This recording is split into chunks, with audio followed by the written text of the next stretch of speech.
Hello, my friends. Okay, so now question is, why some people are gaining weight and some people don't? We may have a meal, various people around the table, and usually the skinnier one packs it up the most. So how come that some people gain weight and some people eat large quantities of food and remain skinny? We're being told, oh, they have a faster metabolism, and this is why they don't gain weight, or hypothyroidism, hypothyroidism, whatever thing we get into it. Yes, there is a hormonal influence there, but number one, it is a completely different situation. We get fat because we accumulate fat. To be able to accumulate fat, we have to, number one, produce it. It is not that you eat fatty food and you store the fat. It all depends on how genetically your metabolism is situated.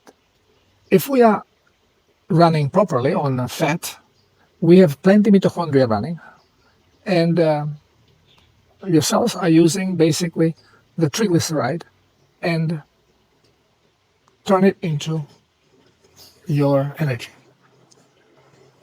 Now, most people, I would say great majority, probably 99% of people worldwide, are glucoholics in various stages, which means they have reprogrammed their bodies to use glucose, sugar, as energy source.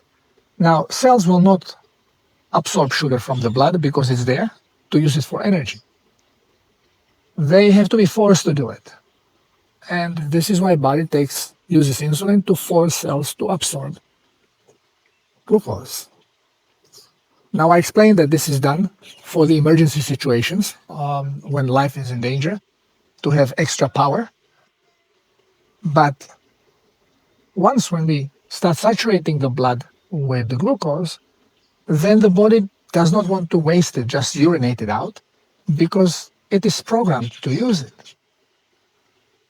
And we normally do not have increase of blood sugar unless we are in a stress. When liver turns glycogen into glucose, liberates the glucose from glycogen, and pushes it into the blood. So this is how animals in nature increase the sugar, blood sugar level. And this is what should be happening with us. But we have been fooled, duped into eating carbohydrates, where you free the glucose from the cellulose by heating it up or processing it. And now the glucose gets absorbed, and when it finds itself in the blood, the body is an electronic robot. It's all about sensors, switches, and programs. So blood sugar rises. It doesn't matter where the sugar came from. Did it come from liver or it came through absorption through the intestines? Once when it is in the blood, it's sensed, increased level triggers insulin production, putting it in the blood, and forces cellular absorption, and now cells are like in a stress mode and taking the sugar, turning it into energy. We are being told that this is how normally body works. Yeah, in a stress situation. And then under us, poisoning it with starches. So once when it absorbs the sugar, some of it can use for immediate energy, and what it cannot store. So liver transforms it into fat. If the transformation into fat, if there's plenty of sugar coming in, then liver may be transforming so much sugar into fat that it does not have time to push it into blood circulation as a triglyceride to be stored in a fatty tissue. But some of it lingers in the liver, and we get fatty liver. It's not a disease. It is basically influenced with too much of blood sugar. Now, why do some people have high jumps in the blood sugar and some don't? Well, I have explained that sugar, glucose, or other fructose will not be absorbed from the intestines into the blood without transporting mechanism. So, which is a protein we call GLUT. So more GLUT we have, the more sugar we are going to absorb. Now, what creates increase in GLUT? Necessity. Availability of sugar, more sugar in the blood, more insulin has to be produced. Switches are now triggered, and calibration sets in on genetic level. Basically, more sugar, well, we need more transporters. So we can use less insulin. And body starts producing more GLUT. More GLUT it produces so it can manage the sugar. More sugar it will absorb when it finds itself in our intestines. So some people have a low level of GLUT. They cannot absorb much of glucose. So they can munch on bread and all the stuff, and they don't really increase the blood level of glucose that much. The body will have problem to store it, and because more sugar is being transformed into fat, and this means that more sugar is readily available, which means the cells are getting more and more adjusted to sugar, disengaging mitochondria. So you have less mitochondria working in the cell. And now you are dependent on this glucose because there is no way that you can produce enough energy from fat with this amount of mitochondria. Now, what causes the increase of GLUT? Availability of glucose. More often the glucose is surging into our body, the GLUT is rising and staying there. So what happens? People that are fat and have problem with obesity are mostly people that snack a lot. So it's not that you have only one meal, because what happens if you have, let's say, one meal and you eat carbohydrates, nothing but carbohydrates, vegetarian, but you have only one meal a day. Well, you absorb this sugar. It immediately goes into production of energy in the cell. But again, I said it's a small amount that can be immediately used. And the rest that was absorbed is transferred by liver into fat and stored. But now you are not eating for 12 hours, 16 hours.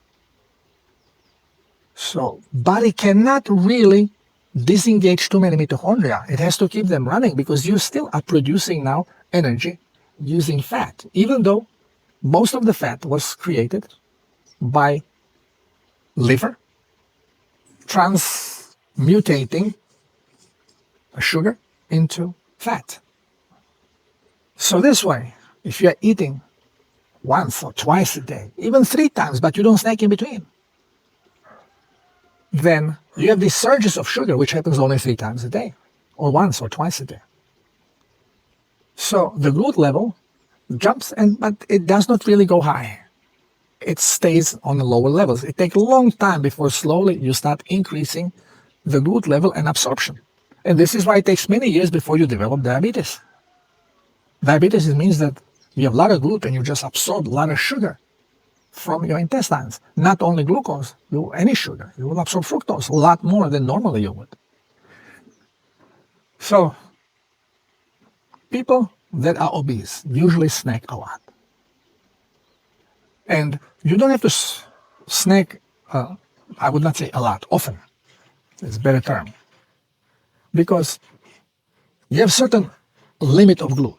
So you have a big meal, you take a lot of potato, a lot of pasta, but you have a relatively small amount of GLUT. So relatively small amount of this sugar is going to be absorbed in one meal. And then you don't have meal for a long time. So sugar level in the blood drop. There is no more necessity for this GLUT. So you don't increase GLUT production. There's a small amount of GLUT that you need for cellular action to produce amino acids. And then they don't need insulin. They just send the GLUT, trap the sugar molecule, and bring it back into the cell. So no much insulin is being shot. So you're more or less, you can kind of function better. And you are not going to be gaining much weight because you still have reasonable amount of mitochondria running. So you can take this prolonged periods without feeding yourself. And if you can take it, if you are okay by eating only 3 meals a day without snacking in between, or better yet, 2 or 1 meal a day, then you are forcing your genetics to stay more or less in line, because you don't have that much problem with sugar, only once a day or twice a day. Spurts, like being in a life-threatening situation for half an hour while you are eating. Every day, once a day, twice a day. Body can, again, adjust to it better than when you start snacking. Little piece. Little, I don't know, a little piece of bread here, a little piece of chocolate there. As you go by, a little cracker. And so you're not eating big amounts, but a constant supply, frequent supply. So now you have frequent jumps in blood sugar. So the necessity of more glut is present way longer and more often. And your glut levels are rising, which means your absorption of sugar is rising, which means you create more fat, because you can use only a certain amount for energy in the moment when you are eating, and the rest you are going to be turning into fat. Now, since you have a frequent supply of sugar, of glucose, because you are snacking, now you are raising voltage, you are producing electricity from glucose many times a day. So you are well charged, you are energetic, you can do stuff, but you are shutting mitochondria, because now you need less and less mitochondria, because you have more or less steady supply of sugar during the day. During the night is another story, and this is where you go with the sleep apneas and frequently waking up hungry and going to the refrigerator. This is consequence, because at night you are not snacking, and you have very few mitochondria now running, so your body really cannot fix itself and replenish energy during the sleep. So when we are talking about why some people can eat, well, those people who eat a big meal and don't get fat, well, they are not snacking. They are usually busy during the day, they don't think about food, they're focused on what they are doing. No other source of food coming in until meal comes. Of course, they are forced genetically to maintain more mitochondria active, so they can actually utilize fat better. So they are using their fat that they are storing, and they don't get fat. They don't have problem with fatty liver.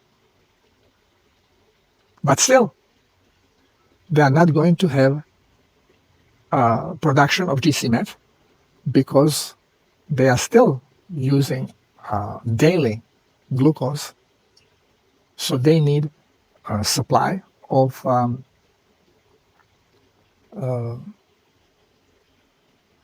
hydrolase, glucose hydrolase, nagalase.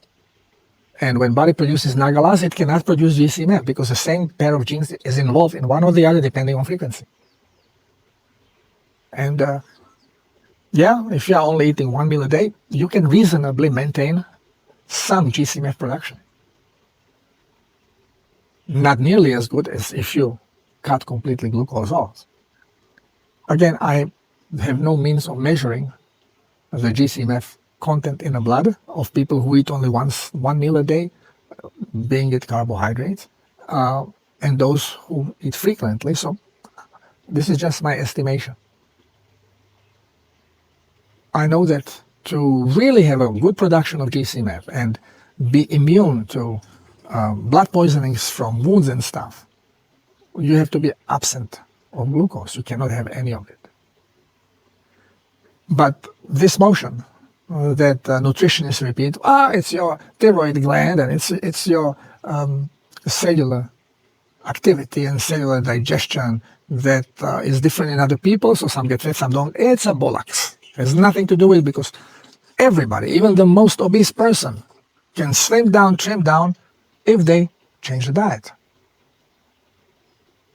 Not starvation. But if you go into eating once a day, of course, for you, it is going to be starvation, because you don't have enough mitochondria. So it will take some period of time to adjust to this. And we find freedom of stress. You see, stress is very energy hungry. So once when you raise energy, this is why whenever you are stressed, whenever you are in fear, then you are hungry later on. Because you have to replenish the energy you have lost through fear. Fear draws it out. Fear, thinking of what could happen, what you are afraid of, and all this is you are broadcasting. So it's very much energy consuming. We have to start thinking rationally, but also using the truthful information, not the schooled, indoctrinated lies we were forced to absorb and to acknowledge and repeat.